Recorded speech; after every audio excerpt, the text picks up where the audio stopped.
Hi, I'm Taylor, and this is Isabella, and this is our podcast on sexism. Sexism is so deep and rooted that we don't even realise it's happening. Isn't this a quote by Alex Kate Shulman? Yes, in fact it is, and sadly this quote is still relevant today. Hi, I'm Isabella. And I'm Taylor. And today we're going to be talking to you about sexism. The main points we're going to cover today are what sexism is, how it affects us, how it affects our education and performance, the difference between a bystander and an upstander, and how we can stop sexism. Let's begin with what sexism is, so you can understand the other points better. Now, some of you may be wondering what sexism is. Well, you're in luck, because as you already know, that's our first point. Sexism is favouring one gender over the other, or thinking that one gender is superior to the other. Well, in any case, we all know that women are the better gender anyway. Hey, that's discrimination. Both genders are equal. That's the whole point of this podcast, silly. Anyway, sexism is also a form of discrimination and something that really needs to be stopped. An example of sexism on a drink. She has to pay $1 more than a male would have to pay.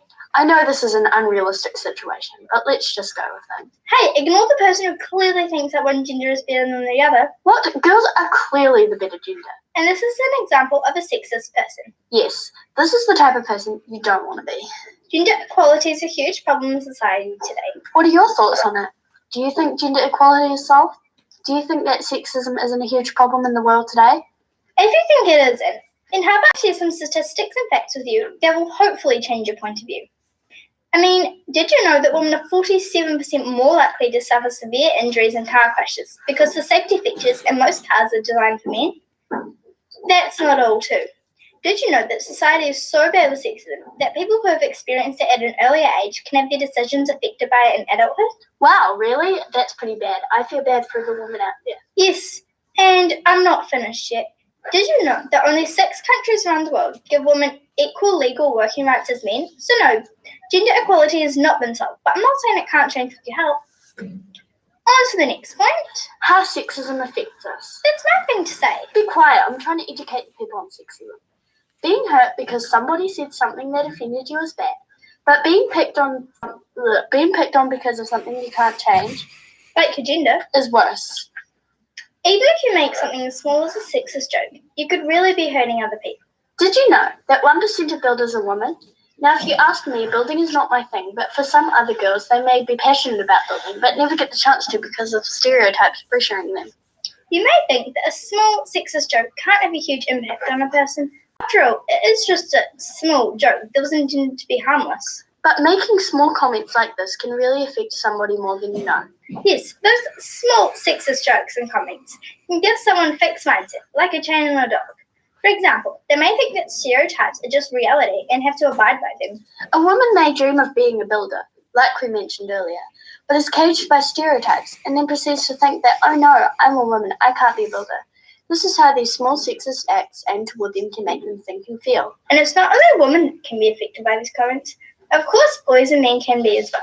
For example, a boy may dream of being something like a nurse and is very passionate about helping people, but again could be caged by society's sexist stereotypes, just as the woman in the example earlier was. You can see how this affects us and our performance as a person. I want to state that both boys and girls are equal and that you can be anything you want to.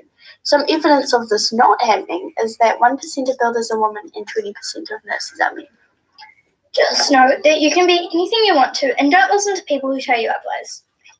Now, with all this going on, you might be thinking that because you're a girl, you can't wear dresses. You have to rebel and wear pants. This is not true. You can wear anything you want to. Just don't be pressured to wear something that stereotypes put you on.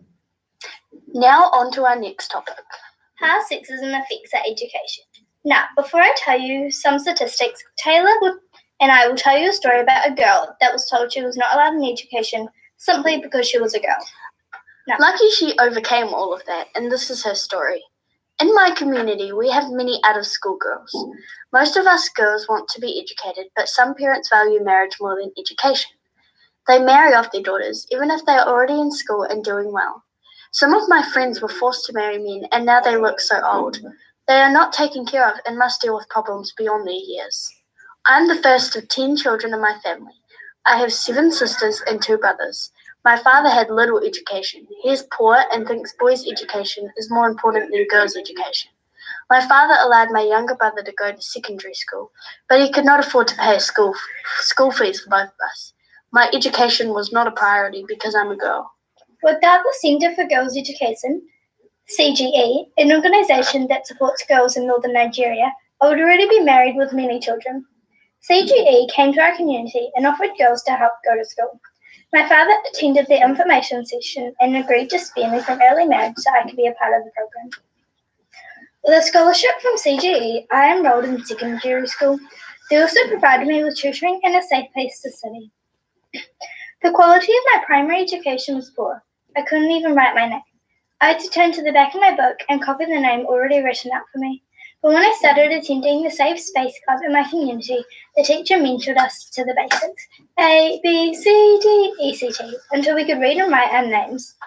We gradually learned how to put sentences together.